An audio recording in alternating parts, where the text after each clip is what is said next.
we would like to ask the medical people if there is anything that they oppose, anything that they think it's not good, or modality is not regular. Kindly voice out your opinion. We would be happy. As a matter of fact, that's the reason why we invited you, because we are not medical people.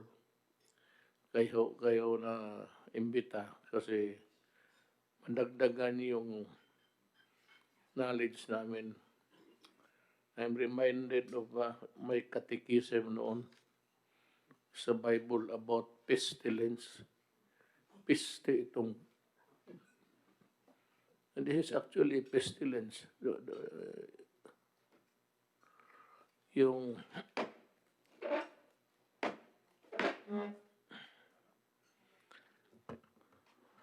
so ganito yan. We treat the new strain just like how we treated the COVID-19.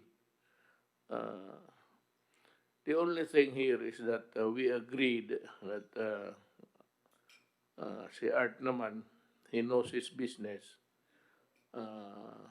Fumigation ng cargo, ng luggage, kaya man siguro yan. It's just a matter, spray lang naman yan. Fumigate nga. Para to make sure that, because there are different theories. One is that it does not pose any danger about COVID sticking to inanimate things, to mga bagay. But there are some other scientists say that it's capable of transmission, and it sticks in the mga inanimate things. So the best thing is just to address all problems at the same time. We will treat the new strain as if we are treating the COVID, the way we treated the COVID. And if it is toxic, virulent, as the doctora says, we will respond accordingly. And it might be something like a lockdown if things get worse. So it would depend on the severity of the contamination and the number of people that's being contaminated. Then we maybe meet again and talk about adding more in the protocol to safeguard the nation. Ang ano naman dito is really the people. Our job is to protect the people and the nation. And so we are here. Kung wala na kayong mga department secretaries, we would ask the medical experts whether what we are planning to do is sound and doable. If not, kindly tell us, educate us, so that we would know what to do, the proper thing to do. Kung may kulang man o may sumubra and it is not really needed, kindly tell us how we got it wrong so that we can be, I said, informed of the war on how to wage the war against the COVID-19 and the new strain. Ang takot ko lang baka mag-mutate na mutate every time that there's a vaccine, mag-mutate itong mga loko-loko na ito. Saan galing, I do not know. But as I said, catechism ko sa grade school, it's pestilence. Pinipiste talaga itong po. So, we are here to ask for your help. So, anybody from the who would like to express that, kindly.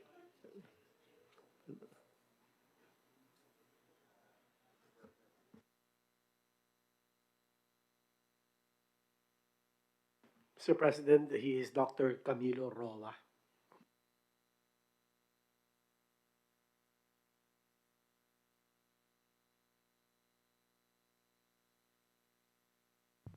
Ayan na, ito. Okay. Yes, thank you, Mr. President. I'm a clinician. I'm a pulmonologist. So my sense is that going back to the circumstance of the discovery of the strain, that it was in UK, and UK was experiencing a spike. It so happened that UK has this extensive surveillance as well. I mean, 10% or more of the cases, nakita nila. What about in other countries where there are spikes and there is little surveillance? I understand sa US, 1% lang. Malalaman na merong mutant virus na either increasing in infectiousness or hopefully not increasing in severity ang disease niya, late na. So what I'm driving at, maybe the measures talked about earlier will not just be based on the reports of the strain identified, but also in the statistics of different countries where there is, by statistics, we have very good epidemiologists here, highly suspicious spike in either number of cases or deaths, and take the proactive measures until ma-prove yun, baka behavior lang, o baka poor nutrition, na hindi yon dahil sa mutant. Kasi mutation will really occur whenever the virus is populating different cells and reproducing. That's natural. So in those cases, suspect, we do something about it para hindi huli na nakapunta na sa atin. In the same way, Mr. President, kung meron tayong barangay or city na biglang ganun, and that we have been doing actually, granular kaagad yung measures para ma-discover kung baka dahil lang sa behavior nga, o baka may nakalusot from UK or somewhere that we found a bit late. Thank you. Salamat, Doktor. That is why there has to be a nakatutok lang dito. Nothing about entering or nakatutok lang ito sa mga countries, lahat, tinamaan ngayon eh. Magtutok tayo dito sa countries where we think that there is a spike. And especially dito sa atin. And we would know that. So, ang ano talaga dito is surveillance. The only way that we can be prepared, not avoid, we cannot avoid it, but be prepared to confront the new virus if we know in advance how it will progress in coming into our country. So, we have to, about the only thing really that's good about this contagion now is that every country is telling It's transparent, telling the truth.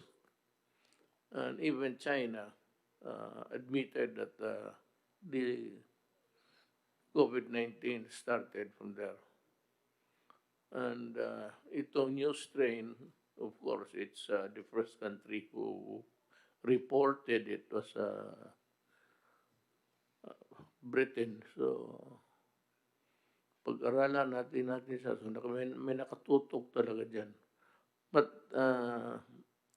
I would suggest that we create a panel or who would just be, whose job would be only to observe the different progression and the identification of the new strain. Apparently, that is because Spain, ayan, first case nila. Saudi Arabia, mayroon sila, sinira na nila. All inbound are suspended. Tayo dito, we will meet again about today is 26. We will meet again on the 28 something. Sandali lang. We'll just, just try to figure out how we are doing and if our preparation is necessary. Because in between, by and large, hindi naman natin malaman kung bukas meron o wala. So, we should meet on the, if you have the time, I would ask you to, kung kaya lang ninyo, 28, then after Christmas, about January 3. We will inform you. This is just a timeline, but exactly when pwede namang it could be moved or transferred to another date. Ang gusto kong malaman yung mga what's in the mind of the experts. Can we hear? Mr. President, the OIC WHO country representative, Dr. Socorro Escalante, would like to manifest. Mr. President, may we recognize her? Okay.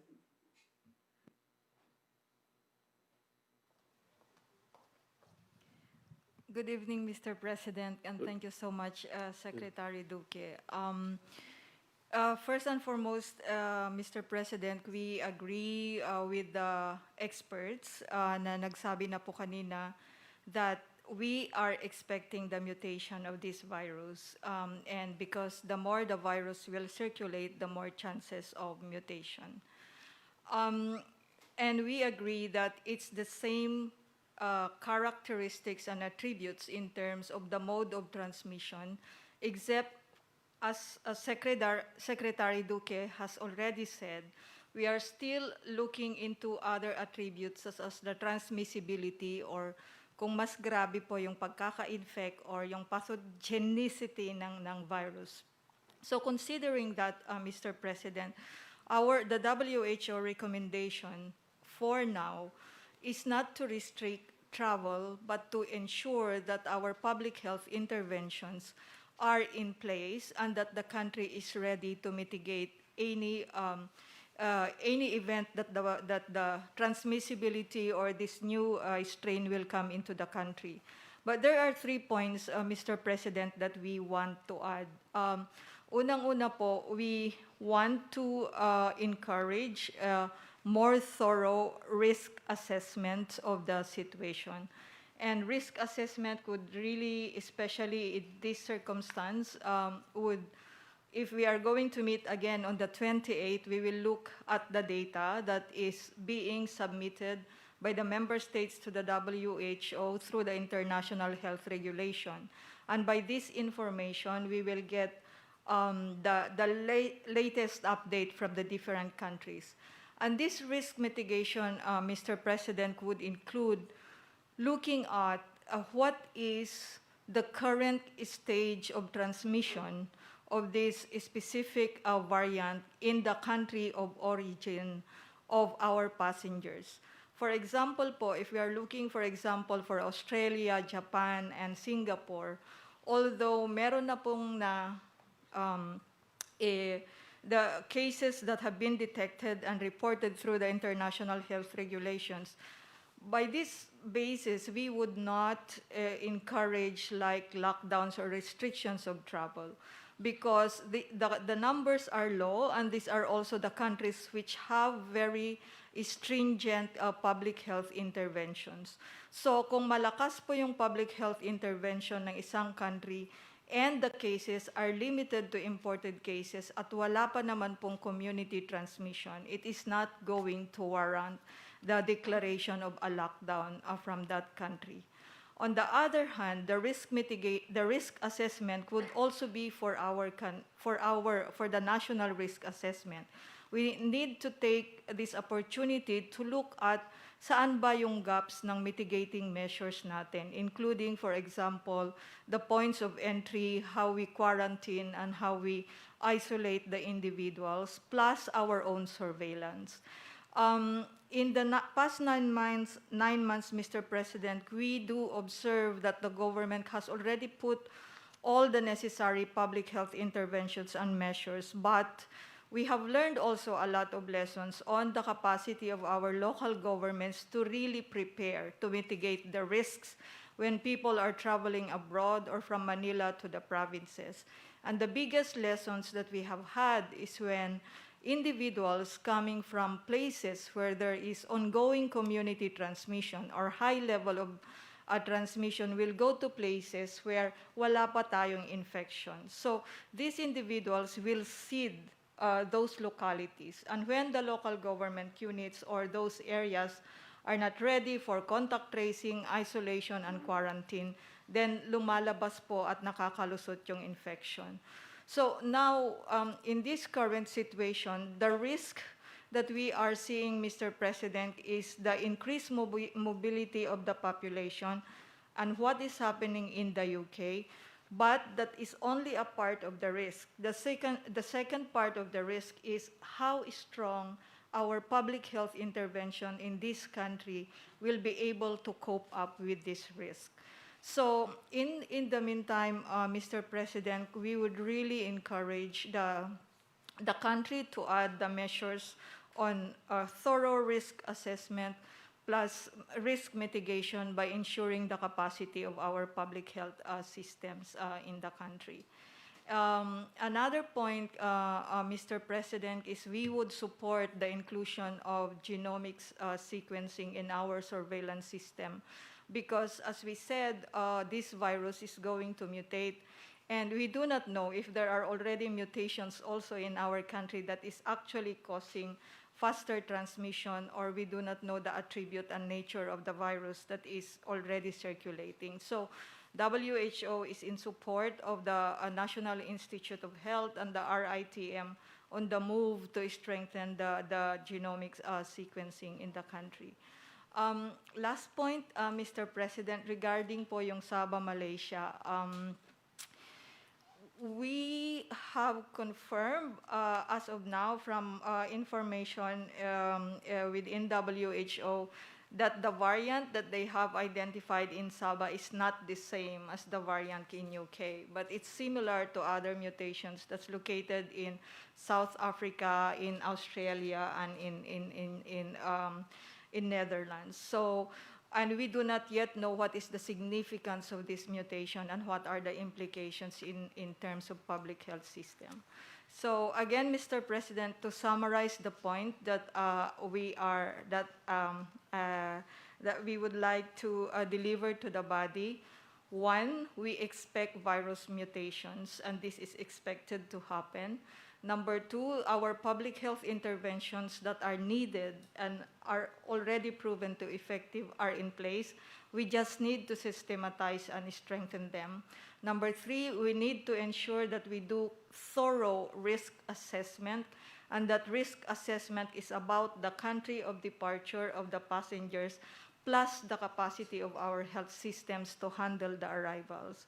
And number four is risk communication is very important. So thank you so much, Mr. President, and to the body, and WHO will continue to be part of these discussions and be part of the risk assessment, as well as to provide continued information as we gather from other countries. Yes, you. It's a very good narrative. Lalo na yung ano, I'd like to zero in on itong surveillance, pati yung the way how we, yung interdiction ng, it's not intervention, it's really interdiction, how the local governments would also help us. Alam mo, ang pag-asa talaga natin dito si Secretary Anyo. Because sa lahat na ito, it's aside from us here in Manila, sa probinsya, it's always the mayor, municipal mayor, and the city health officer, plus the barangay captain. The most influential dyan sa barangay is really the barangay captain. And if the mayor, kanya-kanya mang assessment, kanya-kanyang ano, without being yung sa Davao ngayon, ang mayor doon nag-curfew. The curfew was originally 7 o'clock. Then there were a lot of complaints. It's been moved to 9. But kung ganun sila zealousness, ang trabaho nila, ano yung the push of Secretary Anyo sa lahat, make them obligatory. Kasi itong mga barangay captain, actually, government has the perfect setup. You have the president, then you have the governors, then you have the city mayors, municipal mayors, then the different barangays. Alam mo, ang pinaka, ano dyan, is the mayor and the barangay captains. So, make it an obligation for them to really strictly follow also the whatever direction that we take in this fight against COVID. There has to be a unanimity rather in the modality, kasi pag hindi kanya-kanya o tamad-tamaran, so it behoves upon the Secretary of Health to also to move them to action. Walang magtamad-tamaran. Ganito na lang. If they are not at par, in parity with the rest of the nation, di palitan natin sila. In the meantime, we do not remove them from office. Palitan, just move aside. And maybe the vice mayor can do it. Ganun na lang ang gawin. That's my suggestion to Secretary Anyo. If they are not doing the very things that are important to in this fight, yung iba to take it as just an ordinary thing. They do not really, maybe they have not realized the seriousness. Then we can always move them. We do not remove them from office. You just step aside and assign the next thing, the persons who can do it, including the mayors. Makikita mo yan sa spike that you were talking about. Kung mag-spike ang isang barangay, then sa surveillance and sa investigation, we should be able to determine why, bakit. Kasi yan, sa health authorities na yan, kay Secretary Duque yan. But push them hard, Secretary, and tell them that, well, we are live. I hope that this will be heard by everybody. Talagang obligasyon ng mayor yan to protect public health. It's not, hindi yan, iyo talaga yan. Hindi mo pasa yan sa iba. That is your job. That is your function. So mayors must exert efforts na sa kanilang kanilang munisipyo at barangay is working. And they can push hard also the barangay captains. Yung mga barangay captains na hindi ito matrabaho and the surveillance in Manila would just notice that there is a spike in your barangay, then we will investigate why. No, may spike. So if others, compared to the others, yours is in a worse situation, tell me why is it like that? Yung trabaho talaga ng gobyerno to eh. It's not the job of just anybody. It falls heavily on the shoulders of government. So yung struktura na yan, we have to make use of it because that is what is intended for in the first place.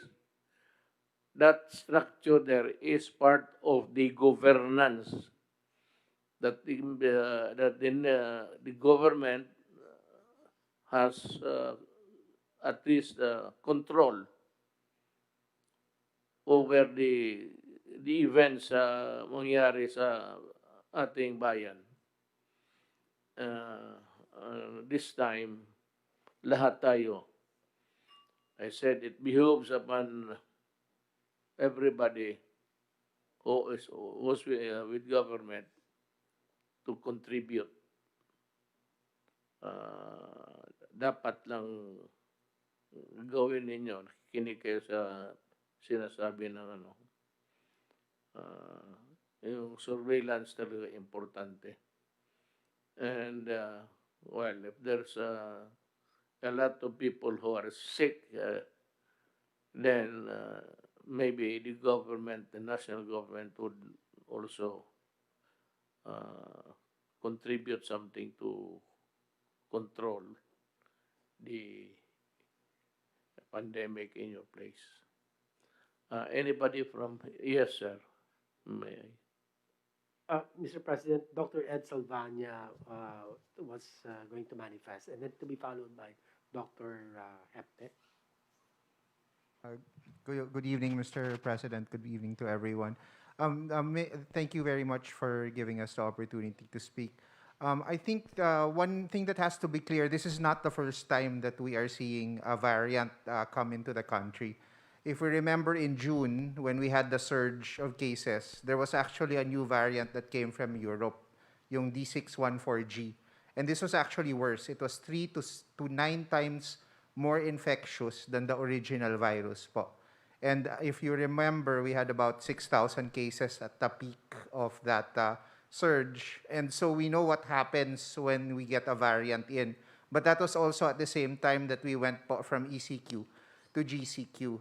So we know how to deal with these variants po. And as Secretary Duque has already mentioned, the minimum health standards are the key, the implementation. And I think what we have now is actually some advanced information. Hindi kagaya nung dati na nakapasok na lang siya and RITM was able to detect it, but it was already here. So ngayon may advanced information tayo, so we are actually prepared so that we can preempt any kind of spike without resulting to drastic measures like lockdown. Hopefully, hindi siya mag-spike that high. Now, the other question is, will the vaccine still work on this variant? We do not know yet, but because the mutation is still relatively new, and hindi pa ganun ka-mutated yung virus compared to other illnesses like for instance sa HIV or sa influenza, we expect that the vaccine will still work against this. But there is no guarantee that it will not continue to mutate and then the vaccine will start to lose efficacy. But that is not the end of the world because we can actually fix the vaccines as well. But that goes back to proper monitoring and surveillance so we know if the vaccine is already starting to lose efficacy so that we can preempt and we can add the strains to the vaccines para gumagana pa rin. So basically what I'm saying is this is not the first time we're facing a variant. We know how to deal with it. And also that surveillance is really key to making sure that our vaccines, once they get here, remain effective. But we know what works, and I think that we just have to make sure that we are doing the right public health interventions. Thank you, Mr. President. Yes, you said it right. What is important is we would know, we should know whether it would work or not. Any, I said, interdiction into this pandemic now going on, masiguro lang natin na yung ginagawa natin would be the correct one. It's important that it would reflect the situation that we are fighting for. Yes, Doctor. Good evening. We have Dr. Yes. Troy Hepte, Mr. President. Yes. Good evening, Mr. President. Yes. Susundan ko lang po yung nasabi rin ni Dr. Edsel at ni Dr. Escalante. This is with regards po yung dun sa suggestion nyo na magkaroon tayo ng separate task force or maybe a technical working group to look at the situation as it is. Kasi nagde-develop po yung nangyayari and I think as Dr. Escalante of WHO mentioned, a proper risk assessment will be very helpful for us to understand kung ano po yung characteristics nitong new variant nito, how it appears, and in the contribution of other member states or countries of WHO, they can help us come up with a good picture of what is happening. With regards po dun sa surveillance natin, I think we need to also acknowledge po that we have a lot of success in our systems development for surveillance for diseases, contact tracing, yung pagsiset up po ng mga laboratories, health facilities. And I think ang important po, aside from looking at where the diseases are o yung mga spikes or clusters, natutuntun din po natin kung saan po medyo may kahinaan dun sa ating system. Varied po kasi yung ating mga LGUs. Some are performing better than others, but some are not that organized or kulang po sa capacity. And I think we should really be able to have that kind of granularity also to look at yung system's performance natin down to the local level. And I believe that DOH and DILG has that very close relationship so that we can inform them of what the probable gaps are in the surveillance system. And crucial po kasi kung mag-iisip tayo dun sa timing, pag kinulang tayo ng, or kinahuli tayo ng konti, baka dumami yung kaso. And very crucial po yung capacity building natin for surveillance. And nakasalali po yan dun sa office ng DOH Epidemiology Bureau and all of their network dun sa epidemiology and surveillance units all over the country. So I think how we try to get that system and study it and how we can further add to its strengthening and improvement, all the better po for us to prepare ourselves for this threat of this new variant. It won't be the first and last time po.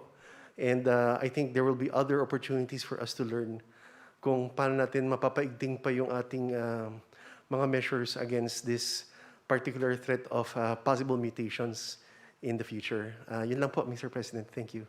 Thank you. Wala namang problema sa because si General Lorenzana General Anyo, pati si General Galvez are listening. So we would rely on their power, brain to come up with the responses if it comes. But let me revisit itong vaccine. I remember distinctly dito sa body that I said itong vaccine ang pagbili ang pag to select and to bawat to buy binigay ko yan kay General Galvez solely kanya sabi ko iyo yan lahat trabaho. Then there comes this raucous about a vaccine already about to be maniwala kanya sa Amerikano na yan. So do not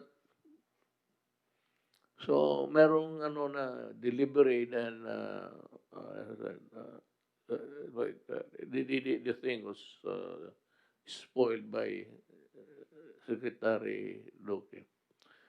Tignan mo lang ang ano ang tignan mo ang laro dito sa gobyerno na to. I place it in the hands of General Galvez. Iyo lahat yan. Pagka nagkabulyaso yan, ikaw ang titirahin namin. Iyo yan. Well, of course, the policy would be made by General Lorenzana and General Anyo. Itong ano, sila yan. If it fails, then you have 3 generals to face the firing squad. Ayusin niya.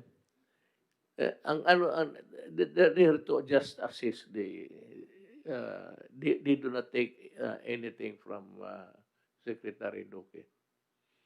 So, tutulungan lang nilang yan. Pero itong pang-vaccine, at what price, what is the brand, kay Galvez yan lahat. So, binigay ko yan sa kanya. Means to say that I trust him to get a good bargain for government. Pero sa ngayon, lahat ng vaccine naman talaga nang bumadali. But do not believe in that shit about America delivering kaagad. Hindi nga niya ma-deliver doon sa kanilang lugar. Dito pa. Itong Amerikano talaga. Maniwala kayo. I've been with government, have dealt with them many times. And that's why I have naging cynic ako sa kanila.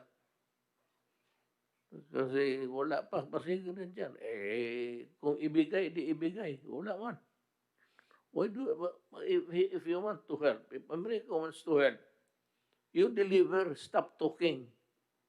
What we need is the vaccine, not your verbose speeches. Ang kanila lang kasi kay yung visiting forces agreement, matatapos na. Ngayon, pag hindi ako pumayag, aalis talaga sila. Kung hindi sila makadeliver ng baski na lang in minimum of mga 20 million vaccines, they better get out.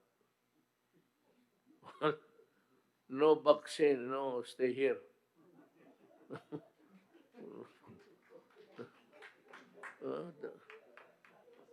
Luko-luko talaga ito. Bigay ka, bigay. Wala na maraming ingay. So they are put on notice that if you cannot produce the vaccine, 20 million at least, immediately, mahirap ka nga dyan mismo in your own country. uh, you choose Pfizer. Pfizer is up to its neck producing it for everybody. And then you promise so many countries of your vaccine. So, ulitin ko, it is only General Galvez, the hero of Marawi. Kaya niya to. So, when is the earliest vaccine, General? Sir, the Western based vaccine, sir, the earliest, sir, is May, sir. So we are already, we are already 85% of the contract for 20 million for the government and 10 million for the private sector. Then another US-based, India-based vaccine, we might be having our contract signed by January. Pfizer also by January, sir. And also Moderna, we just have a initial arrangement for 20 million doses. So all in all, sir, if we will get Novavax, AstraZeneca, Pfizer, J&J, and also Moderna, we might have more or less 80 million doses. And also recently, at the evening of 24, and also in the morning, the Gamaleya of Russia also negotiated for another 25 billion. And for them, the efficacy of Gamaleya is 91.5% for the first dose, and the second dose is 95. So we are asking them to submit the clinical trial number 3, and we hope that if we will be having all this contract closed by January, the earliest, sir, the earliest is if we will prove that Gamaleya is very safe and effective, they will produce it on February. On Sinovac, sir, is we're still negotiating with the Sinovac Hong Kong, but for now, sir, Yusek Borge will make an arrangement again with the ambassador. So there is no answer na, there is no truth yung sa lumalabas na balita na we are focusing only on few vaccine. It is a portfolio. Basically, ang mauna, sir, is AstraZeneca, yung magiging contract natin. And next is a Novavax from Serum India. Next is Pfizer. And then maybe Johnson & Johnson's. We have also the discussion of the head of terms and also the supply agreement, and also with Moderna. And then followed by Gamaleya and also the Sinovac. So the contract that we will be having is basically, as I've said, from Novavax, AstraZeneca, Pfizer, J&J, Moderna, Sinovac, and Gamaleya. Don't mind so much about the cost. The thing here is availability. Kung sino yung merong magigay sa atin, never mind if it's a costing kanila, sabi sila, ours is much expensive because it is more potent. Sige, bilhin mo na lang. What's available there, bilhin mo because it's an emergency. Never mind about the costing. Wala na, hindi natin pinapag-usapan yan. Total, hindi makaagad bayad yan. Hindi, dahan-dahan lang bayad natin next year. Tapos, dalawang taon. Then you say that give us another 2 years because our economy is in shambles. So we have no money. Pero kunin mo na, tanggapin mo na. Pero huwag mo sabihin na wala kang pera. Sir, Mr. President, sir, all doctors are here to allay some fears of the public. Sir, we will follow the ADB World Bank standards. We have 1.3 billion that has been allocated by World Bank and ADB for the stringent qualification of every vaccine that will come here. Sa ADB po, kailangan po na World Health, WHO accredited ang vaccine na papasok sa atin. Pangalawa, sir, is kailangan may stringent regulation coming from US, either US, UK, or other stringent countries. And then, yung World Bank po mas mataas. Either 2 or 3 SRAs. At saka kailangan po talaga dumaan po sa vaccine expert panel po natin. At saka po sa ating FDA bago po natin makuha. So, napaka-stringent po. Kaya po kami po na gusto natin i-announce sa ating mga kababayan na yung pinipili po natin na vaccine is very safe and effective considering that they will follow our stringent procedures. And at the same time, they will follow the stringent procedures of our fund manager and yung tatawag nating procurement agent, which is the ADB and the World Bank and the EEIB. Yun po. I'd like also to call the attention of Attorney Domingo sa FDA. Yeah. Doktor? Doktor ka ba? Abogado ka.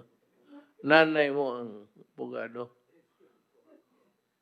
Ano yung doc? Yung ganito yan. If it is already, it has passed the scrutiny of countries like the United States and made available to its citizens, UK, huwag mo nang patagalin yung process para kung ano man ang magdating sa inyo, gusto mo ikaw muna magtusok sarili mo yun. Tapos, if nothing happens to you, then let it go in a jiffy. Yes. Mr. President, pag naman po galing na sa stringent regulatory authority like the US FDA or UK, minimal na lang po yung additional requirements natin. Ano na lang po, stability sa Pilipinas, sa klima natin. And of course, some information lang po doon sa clinical trial nila na showing na yung efficacy niya in safety in an Asian population is also similar to the general ginamit po kasi nila usually mga puti. So meron naman pong mga 5% dyan usually na Asian. At pag hiniwalay naman natin, nakita natin na pareho din yung efficacy and safety niya, okay na po sa atin yon. Tapos yun lang po, kailangan lang siguraduhin natin na yung niregister talaga nila sa Amerika halimbawa, yun din yung dadalhin nila dito sa atin. Baka po kasi mamaya ibang factory pala yung, o ibang paraan. So we just have to make sure that the product that is registered in the US, for example, is the same product that will be brought here. At yun lang pong mga konting local requirements lang po natin for stability dito po sa Pilipinas. Kailangan lang po mapakita na pag binyahe naman siya papunta rito, hindi nasisira po yung bakuna. Pero mabilis lamang po, basta po galing sa mga stringent na regulatory authority. How about, let me ask you, how about the Chinese? Yung nila, We expect din po na mag-apply din sila probably by January because yung pong clinical trial phase 3 nila is wrapping up ngayong December at lalabas na daw po yung interim results nila. So once we have that, then we can have an evaluation. Yun nga lang po, medyo mas stricto lang po kasi wala pa pong pinanggalingang ibang FDA counterpart. But the vaccine expert panel po nila Dr. Montoya at sila Dr. Nina Gloriani, nangako na rin naman po natutulong din sa amin, sa yung pong mga tiga-DOST. So that we can evaluate, pwede rin naman po silang mag-apply. yung Sinopharm? Yes, sir. Kasi may EUA na po sila sa China eh. So they allow it for use in their own country. So that gives us some confidence na yun naman pong safety profile niya ay maganda. Yun nga lang po, dadaan lang po sa expert panel natin. I take it as a declaration of its potency. Yung declaration nila na it has passed the test because they gave it to almost 1 million of their soldiers. Mataas din po yung early reports nila, more than 80% din po, parang 84% yung efficacy rate. Kaya lang, the final interim report is still not yet published, kaya hindi pa po namin na-access. At hinihintay din po namin para ibibigay naman daw po sa natin sa expert panel. kung mag kung mag-ano yan sa iyo, sino pharmaceuticals, ah, yun nga sabi ko, it has passed the test of sa kanila. Hindi naman yan sila mag-ano kung if it is deleterious to their citizens, they would not even attempt to inject one person. Pero marami na. At sabihin ko sa iyo, marami na ang nagpa-injection dito sa Sinopharm. At huwag kang tumingin sa akin kaya hindi kita kilala. Wala nga po kaming mahuli, nakatatlong raid na po kami sa Makati tsaka sa Binondo, pero wala naman po kaming nahuli pa. If it's Sinopharm, ano talaga totoo? Ito na lang ako ang may problema ngayon. For example lang, pwede ako magpabukuna uli pagdating ng Pfizer mo. Yun kasi po bagong-bago pa yung mga bakuna, wala pa po tayong experience no doon sa paggamit po ng isang bakuna at ang ibang bakuna pa. Although I think our immunologists here and would say na posible naman po, no? Kaya lang masyado lang pong bago pa kasi tas iba-iba po yung platform, iba-ibang teknolohiya na hindi pa po siguro tayo readyng paghalu-haluin. Yun ang masakit yung ulo ng iba, hindi ako. Halos lahat ng sundalo na tusukan. I have to be frank and have to tell the truth. I will not voice a lie. Marami na nagpatusok. And lahat. Up to now, wala akong narinig for the select few. Not all soldiers. Not all soldiers. Hindi pa kasi policy. If it's a policy now to have them injected with, pero gusto ko mauna sila because I do not want a sickly armed forces and a sickly police. The reason why is that they have to be in good health all the time because they are responsible for the law and order of this country. At ito na marami tayong kalaban dito sa itong mga NPA. But kung tingin mo, may I ask you, kung ang NPA magpatusok sila, would you allow them? Pag pumunta po kasi po sa Barangay Health Center, baka po hindi naman natin pwedeng i-turn away dahil yung pong ating mga doktor at saka yung mga nurse natin doon, sumumpa po sila no, na lahat gagamutin nila at lahat bibigyan na ng serbisyo. So pupunta po siguro ng kusang loob sa health center natin, baka po kailangan bigyan din natin katulad po ng ibang mamamayan. Bigyan mo tubig.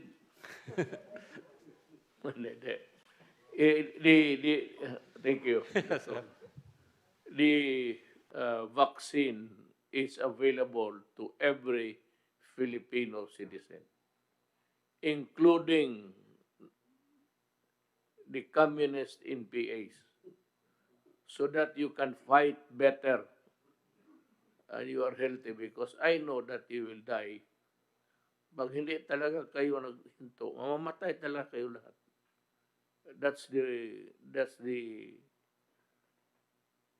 gospel truth of it all. We will make available to you. We will not, in the name of humanity, we will not deny. Kasi ano yan Pero just to make you healthy so that you will die. Pag hindi kayo naghinto sa pool, you stop. Kasi yung pera na kinukuha ninyo sa... Alam mo, let me just mag-segue ako. It's Christmas time. Merry Christmas to you. Happy New Year kayong lahat. Pero ito ang tandaan ninyo. Itong mga sundalo na NPA, itong mga lumad at itong misguided Filipinos for so many years now, you have been fighting almost siguro, meron dito a couple When the child was born, both husband and wife left to join the NPA. Dito yung nagalit ako, sabi ko, because yung sabi ko, sana yung anak ninyo? Katabi nila. Tapos, nakapag-aral na, I think, mag-sailor. Sabi ko nga, doon ka na sa Navy magpunta. Doon ako nagalit. Sabi ko, ipaano ko yung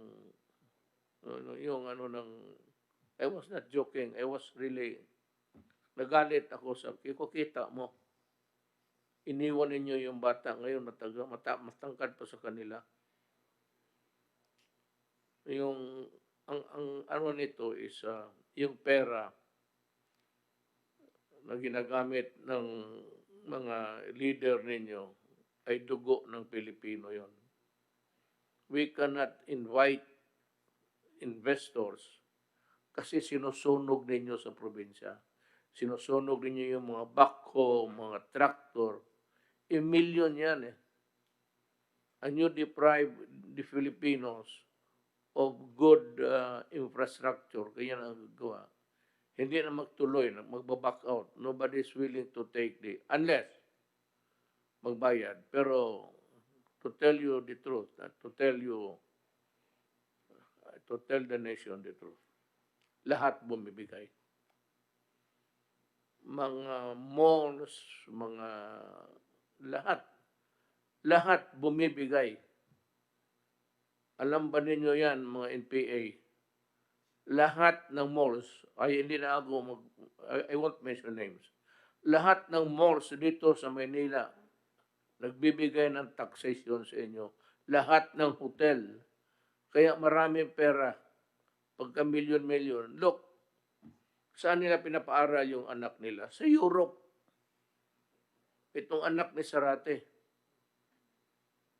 And now he wants to talk to me if it is to the best interest of the people. It has nothing to do with the interest of the people. Attorney Sarate, Congressman Sarate. It is a question which I would like to ask you.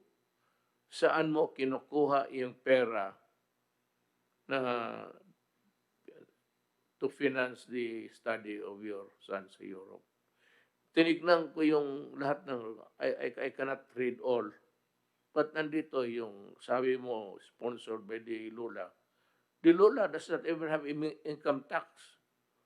Walang matanda na. So you were lying actually. And because the money that you finance, the study of your child, of your son, is taxation. Ang taxation, ito namang kayong mga loko-loko na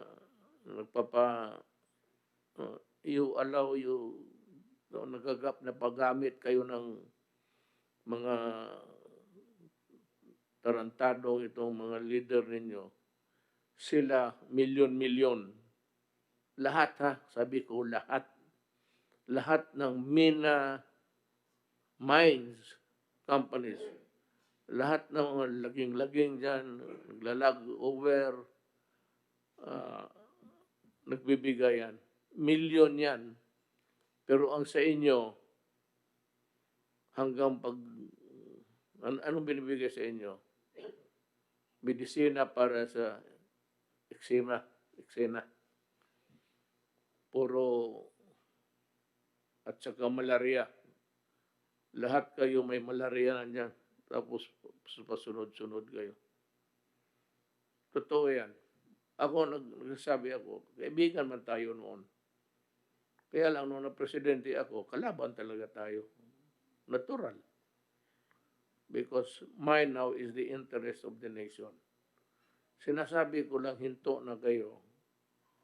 Mag-surrender na kayo kasi walang ginawa yung mga leader ninyo.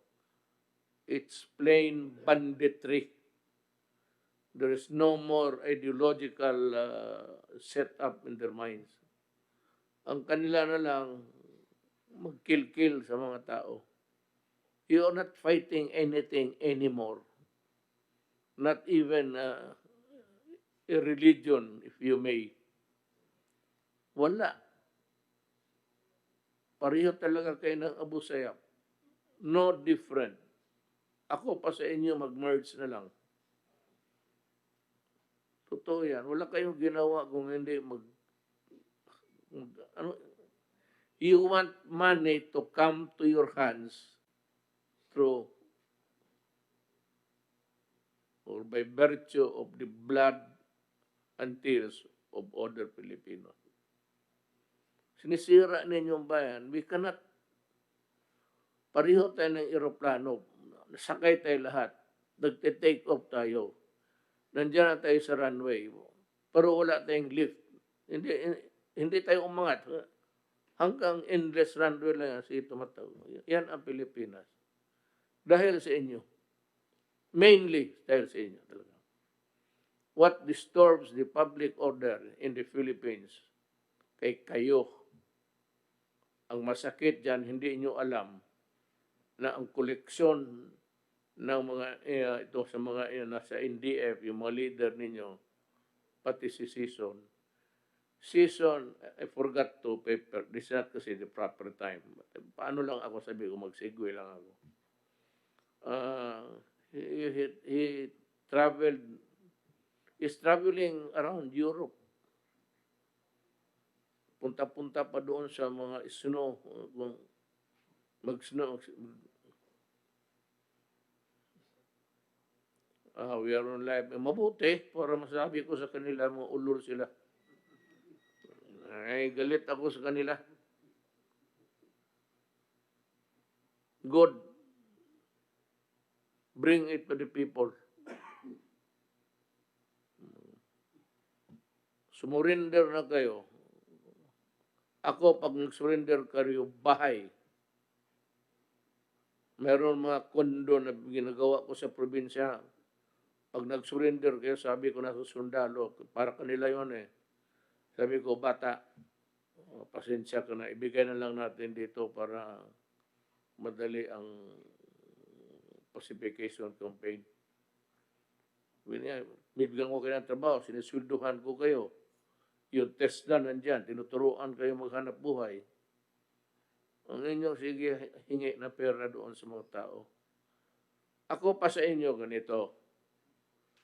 Kung ayaw talaga ninyo, maghingi, mag-taxation kayo, hawakan ninyo yung pera. Pagdating ng mga NDF leaders, makipag-usap sa inyo about, wala, ideology natin. There's nothing to talk about. Siguro sine na panood ninyo. Ako pa sa inyo, i-hostage ninyo yung NDF. Maghingi kayo ng ransom. Sabihin ninyo na ang pera, logi kami. Bigyan ninyo kami. Diyan, suportado ko kayo. I-ransom ninyo yung, i-kidnap ninyo. Hindi ako mag-ano, I will not lift a finger to help those idiots.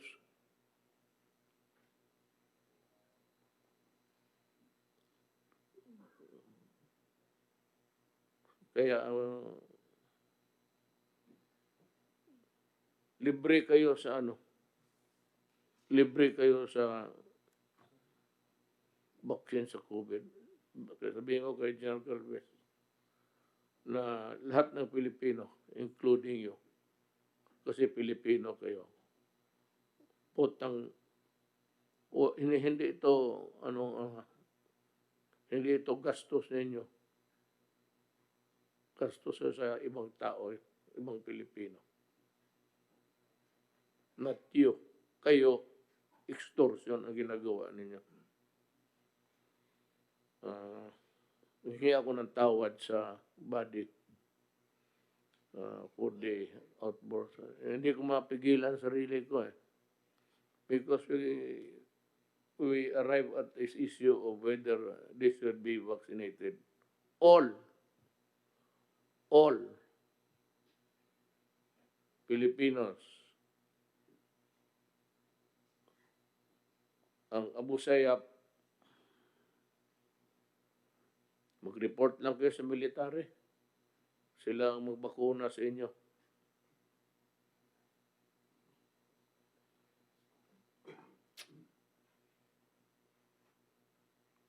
So, meron pa ba? Is there any other thing that we should be hearing? Mr. President, Yes, sir. can I just, sir, request, pakibalik lang yung recommendation and I'd like, sir, for your approval through a motion perhaps, so that we Okay. can approve the recommendation. And if the recommendations might stand improvement, so be it. Can we look at the recommendations, Secretariat, just so we can close this thing? Okay. Sa recommendation lang po.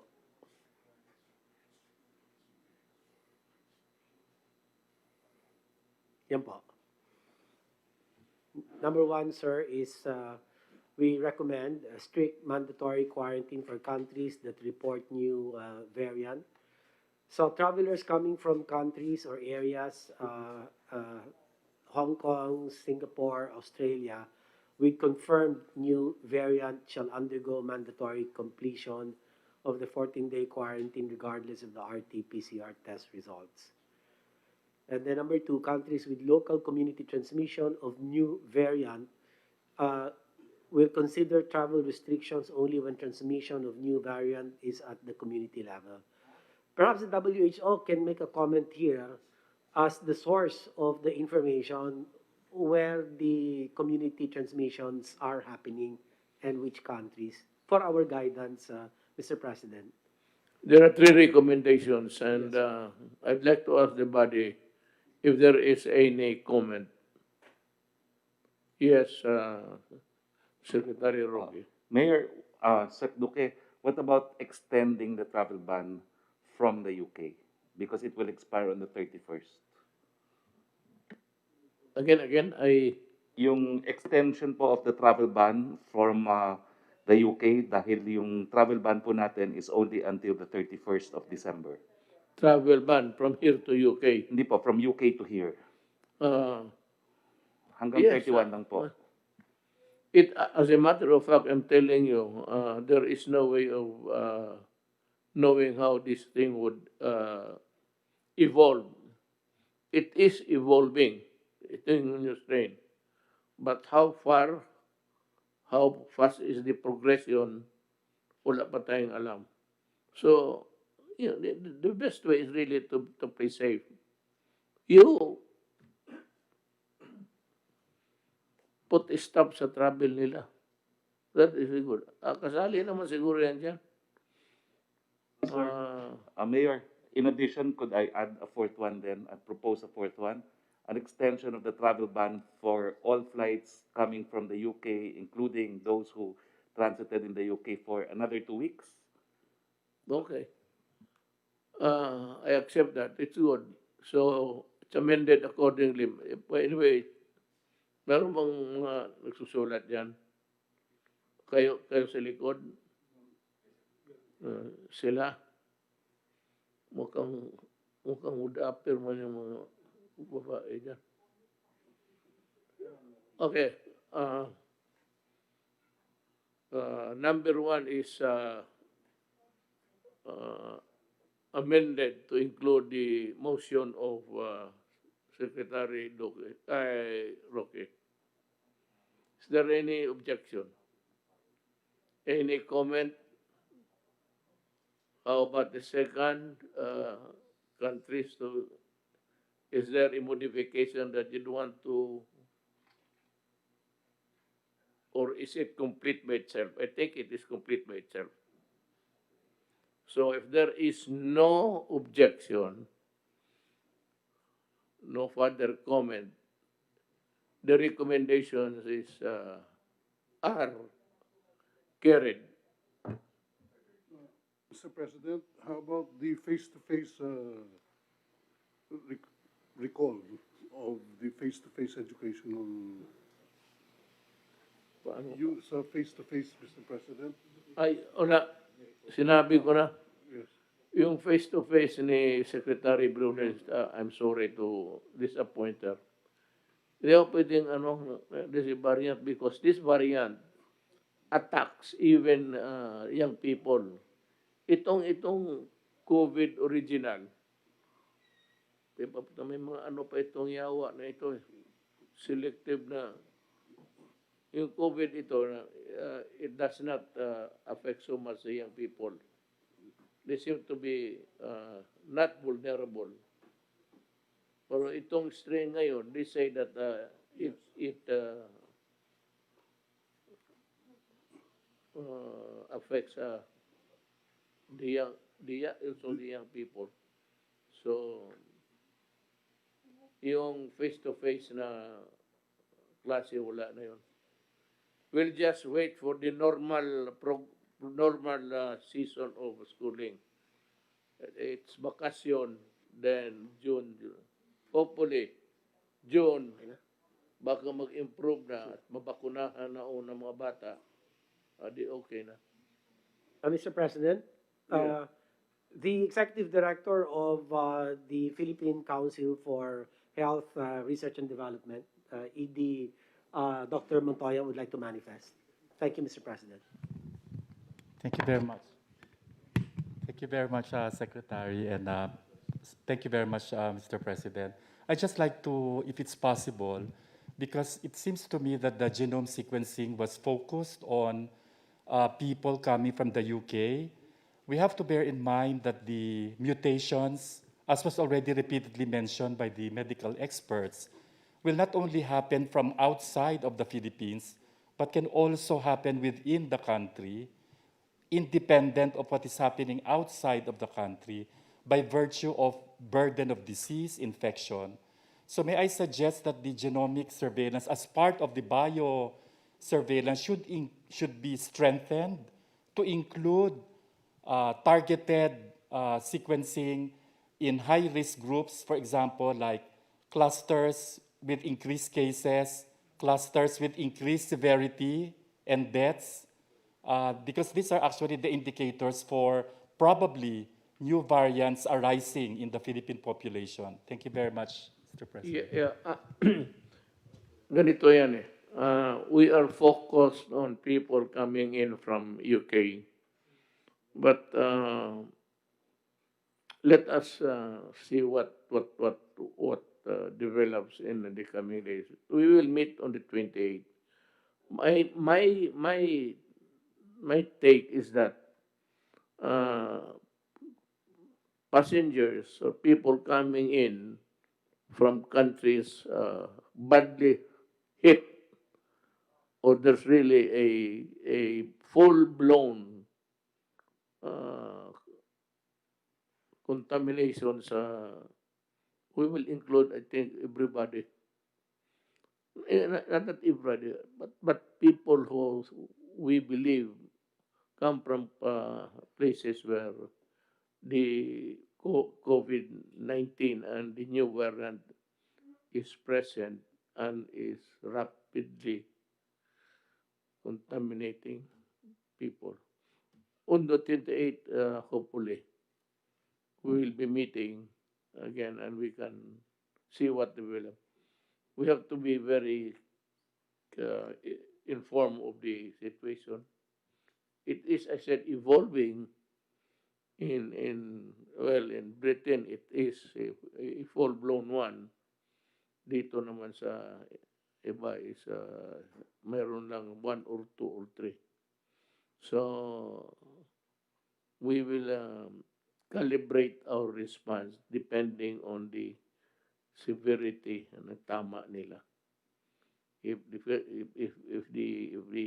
are hit severely and there's a spike now, we might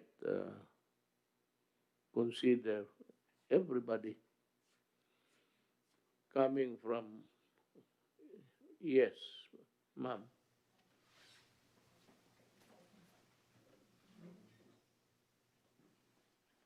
Mr. President, good evening po.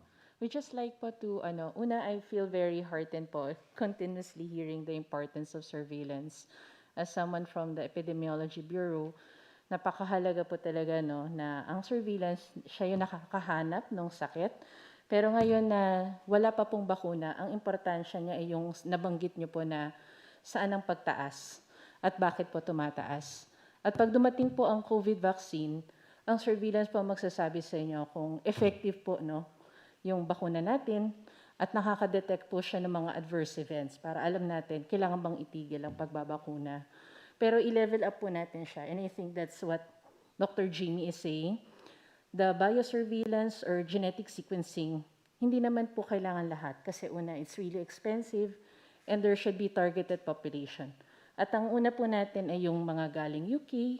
Ikalawa po, siguro sampling po ng mga hindi po galing UK, pero galing po sa ibang bansa. Kasi po, hindi natin alam baka yung Hong Kong, ngayon lang po kasi sila na-detect, pero we don't know. Baka makita na rin po sa ibang bansa yung mga bagong variant na to or iba pa pong variant. At yung nabanggit nga ni Dr. Jamie, dito po targeted ang sampling natin. Sino yung may pagtaas, sino yung nagka-cluster, kesyo community po yan, workplace or jails. Yun pong mga, kung may mga mataas no, na kaso ng severe disease or pagkamatay. At yung huli po sir, ngayon ang dami na kasi nating kaso na hindi na natin alam saan galing So, hindi ko alam kung kuha siya sa trabaho, sa public transportation. Kailangan, siguro sampling ang term namin, no? Hindi lahat, pero maliit na porsyento para lang malaman natin saan kaya nanggagaling, no? Sino yung sources of infection at anong setting. Mahalaga po yun sa ekonomiya natin. Kung nakikita natin, ang source of infection pala matitrace ba ko sa workplace, then we know we need to do something sa workplace or sa jails po siya or sa healthcare facility. And that's something that the DOH, along with the other agencies, will prepare para alam natin ilan to at magkano po yung magagastos natin para po sa biosurveillance na ipapropose po natin. Thank you, Mr. President. Can you comment on it? Yes, I support the manifestation of the EB representative, Dr. De Guzman. We should really strengthen, in general rather than in specific terms, the biosurveillance capacity and in particular the genomic sequencing capacity. Because as correctly pointed out, the mutation is not just limited to UK. It can happen everywhere, in fact, no? So it's best to really characterize these new strains because it will influence to a certain degree our pandemic response, no? So it is crucial that the biosurveillance capacity be ramped up, and that is why in the number 3 recommendation, which I think deserves an amendment, no? Warrants an amendment, which is not just limiting it to travelers from UK, but really biosurveillance in as a whole, the capacity strengthening. Yun lang po, Mr. President. May na ano ako. Nawala sa isip ko Kasi pag uwi ko dyan sa bahay ko, dumating ako kanina, nagbakasyon man lahat. Cook, pati lahat. Ang naiman yung gwardiya lang. Walang luto nga. Problema pa sana kung magkain. Order na siguro ako ng ano. Yes, actually tama yan. Just think about it, ponder, then we will know on the 28th whether we are taking that course correctly. Sino ba? Yes, ma'am. You want to? I would like to acknowledge, Mr. President, with your permission, Dr. Sanya Carlos, head of the RITM. Good evening Yes, po. go ahead, ma'am. You have the floor. Proposed amendment, sir, for number 3. We wish to amend that only PCR positive samples be referred for sequencing because it is not useful just to send samples if they are not PCR positive. So it will waste a lot of resources. So proposed amendment is only PCR positive samples will be sent to either the Philippine Genome Center, the Research Institute for Tropical Medicine, or the UP-NIH. This has been discussed among us earlier.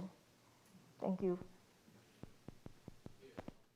Yes, Mr. President, I agree with the proposed amendment to specifically state that only positive PCR test results, equivalent swab be submitted for genomic sequencing. So may the record show that he the proposed amendment is accepted and the original recommendation modified as such. Yes, Secretary Guevara.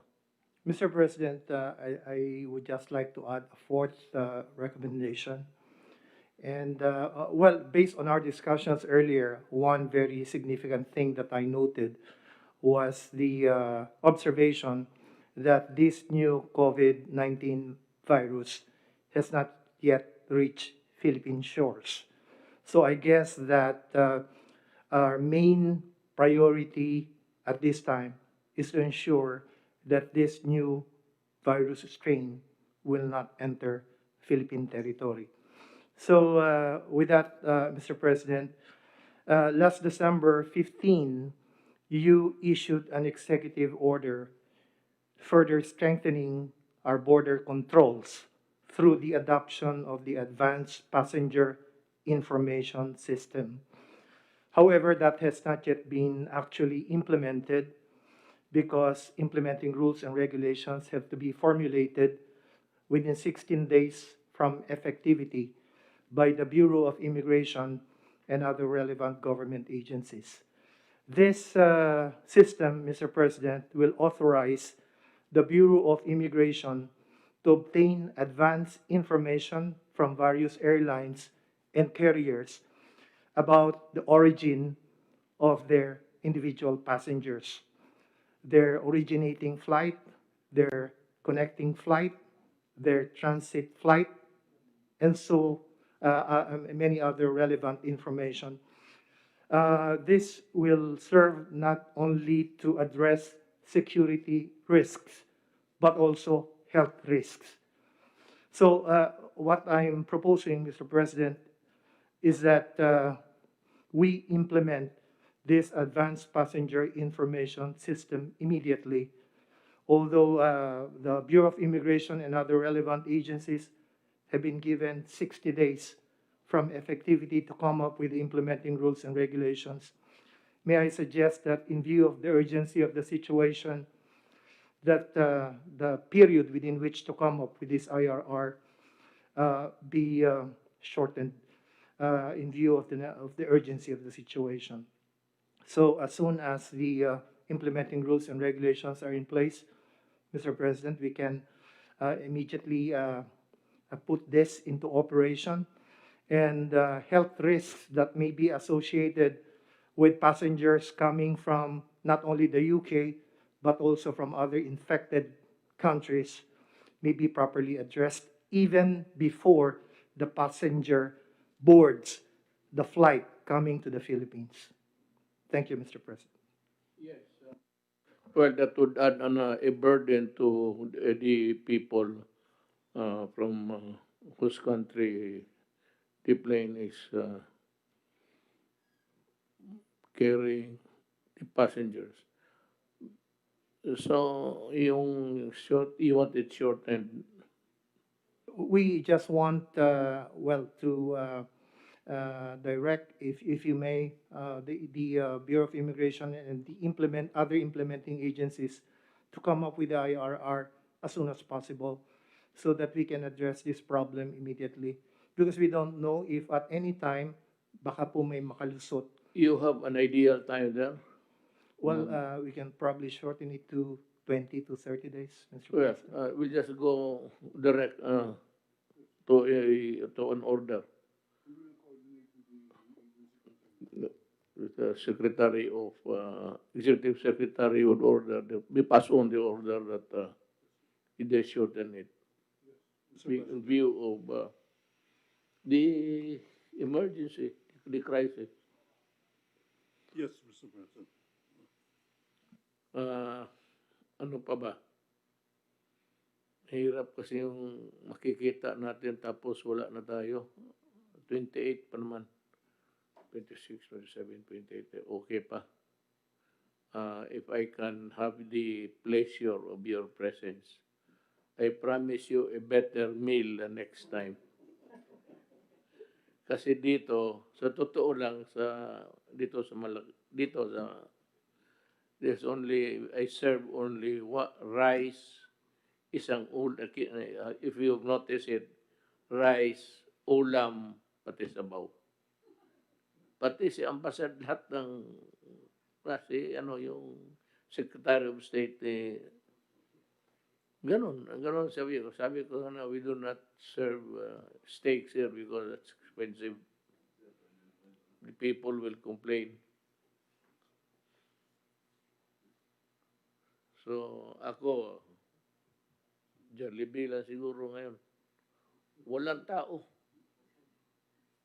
I'm thinking of, umiikot yung isip ko kung sino kaya ang mayaya kung kikinig pa naman yun. Ay, nationwide to. Madam, ano yan, yung sino mga lalaki na bawal naman ngayon pumasok doon sa Really, there's nobody. There is nobody. The kitchen is empty because nag-uwi na. So, hindi na sila makabalik agad because they have to undergo quarantine. So, it's useless to call them. Yung mga babae, ganun rin nagsiuwian. Kaya ako lang, pati yung nurse ko, ang dalawa kami. Sabi ko na lang sa kanya, okay, you treat me and I will treat you. Let us treat each other. Tayo na lang naiwan dito. So, is there any other thing that we should be talking about or take up? Anything that is not in consonance with good practices? Because kung wala na, then I'd like to remind you again, we will meet on the 28th.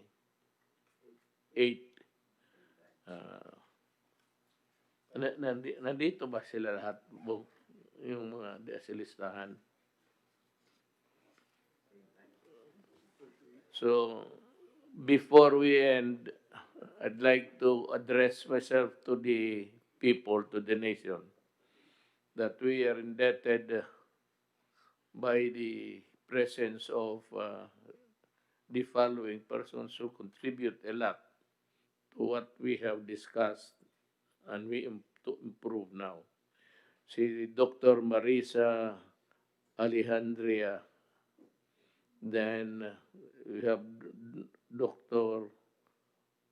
Mark Edsel Ayes, then Dr. Celia Carlos, Dr. Altia Di Guzman, Dr. Rolando Enrique, Dr. Nina Gloriana, Dr. Teodoro Herbosa, Dr. Jaime Montoya, familiar name, Dr. Ana Lisa T. Ong Lim, Dr. Cynthia Palme Saloma, and Dr. Mario Panaligan. Mga kapatid kong Pilipino, ito yung mga tao na tumutulong sa akin, binasa ko. Huwag ninyo makalimutan, baka yung iba tatakbo ng senador. At least alam na ninyo kung sino yung mga pangalan. Ulitin ko ulit ito. But we have with us in this meeting Filipino doctors who are really concerned with the welfare of their countrymen. They are here to help us out because we are not medical persons. They contribute and we just listen and implement in more ways than one the recommendations. So maraming pasalamat ako sa kanila and to the kayong lahat mga Pilipino, wala pa namang bakuna kasi mayroon tayong pera, wala nang problema. We have the money, we can buy. Problem is of supply. Kaya maghintay tayo kasi inuuna nila the countries who manufactured the vaccines see to it that ang nauna yung kanila bago tayo, which is natural, and that is natural of human being. Parang yung kadugo niya muna ang mauna, mga anak nila. So we'll just wait. Anyway, General Galvez is there. At huwag kayong maniwala dyan sa mga ano-ano na mga vaccine coming in. Wala yan. Ang tawag niyan, istorya lang yan. So, maraming salamat sa lahat ninyo, doctors, at magandang gabi sa inyo lahat.